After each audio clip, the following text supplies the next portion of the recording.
आणि एकीकडे कर्जमाफीची शेतकऱ्यांच्या घोषणा होत असताना दुसरीकडे राज्यातला कांदा प्रश्न हा पुन्हा एकदा राजकारणाच्या केंद्रस्थानी आल्याचं चित्र पाहायला मिळतंय।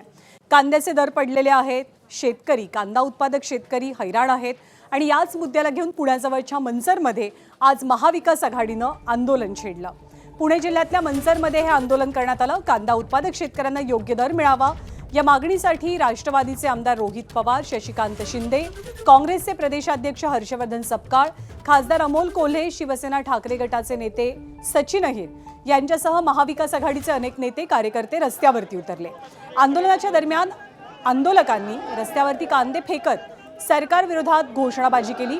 कांद्याला किमान 25 रुपये प्रति किलोचा दर मिळावा अशी प्रमुख मागणी आंदोलकांची होती।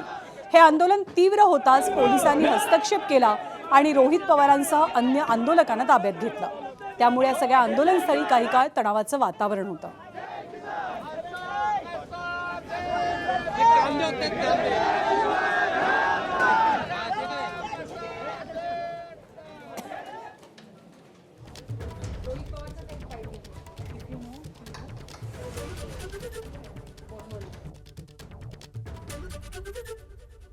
आज सत्ताधाऱ्यांची भूमिका असेल की नको काय करतायत, हे काय किती वेळ बसतील, किती वेळ आंदोलन करतील, काय फरक पडत नाही। आमचं फक्त एकच म्हणणं आहे, शेतकऱ्याला आणि सामान्य लोकांना सांगायचंय, तुम्ही तुमच्या हक्कासाठी सिस्टमच्या विरोधात रस्त्यावर आला नाही तर तुम्हाला अडचणी वाढत जाणार आहेत।